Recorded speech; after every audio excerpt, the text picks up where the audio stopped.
Let's talk about the movie Man on a Ledge, which I Okay. got to see the other night and I really enjoyed. And a terrific film. The band is instruments falling over there? Okay. All right. They enjoyed it. I'm just curious.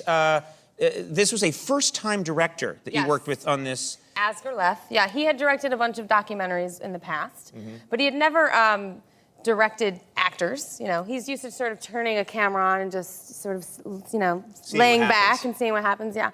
And so I happened to be the very first shot of the movie that we did. I wake at the beginning of this movie. I wake up in bed in my undies, and I'm very hungover. I've had a real crazy night.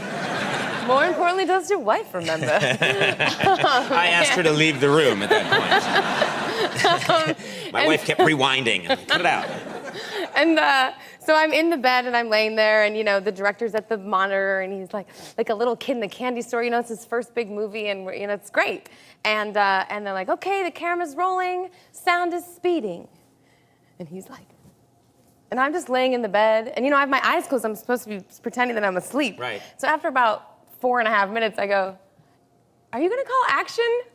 He never called action? He never called action. He knew that little about making movies. I think he was just And then he really said, I'm just gonna see what excited and happens. Nervous. It was so sweet. And of course, we ended up making fun of him for the rest of the movie-making experience. But ultimately, we ended up with Man on a Ledge. Yeah, well, it's hard to summarize this movie because it's a very unusual plot, which I liked very much. But basically, the movie opens with the hero. Yes, Sam Worthington is out on a ledge. There's a man on a ledge. Man on a ledge, yes, as promised in the title. I play the NYPD negotiator tasked with figuring out why he's out there and trying to get him in off the ledge. Right. And you know, and then it unfolds from there because you think one thing's happening, but really something else is happening. Yes, you think it's a straight-ahead story of your job is to talk him off the ledge, and then there's this whole other story that goes on, which is very cool. We have a clip here, and I believe, obviously, this is when Sam is out on the ledge, and you've been trying desperately for a long time to get him to come in, and I believe this is when you decide to take matters into your own hands. Is this... Well, yes, this is sort of a moment I'm trying to have a connection with him so he'll believe in me. All right, let's take a look at this clip from Man on a Ledge. Mercer, tacticals a go. Time to clear the window. It's your call. Stand down, Mercer. He will go over before he gets taken down.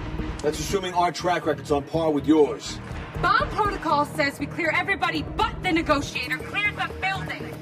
No one has found a bomb. This threat is a stall. He's playing you. He picked you because you're in no condition to do your job. This is my scene. Already pull her out of there. Now!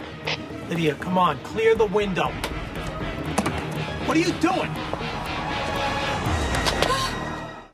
And you're really on a ledge. Yeah. It's, on the ledge. Sam was saying that he was here and he was telling us that that's not you in a studio with green screen, which is how I would demand it be shot. Were I in the film, that's really you on a ledge. Yeah, we were 200 feet above Madison Avenue on 14 inches of concrete, just held up there by like shoestring wires in a harness. Yeah. Which, by the way, I know was more comfortable for me than it was for Sam, because it's a whole undercarriage. It's a thing that goes under, and for a man, exactly. boop, and then boop, and then whap, and then. Yep. I'm just making noises now, which is what I do.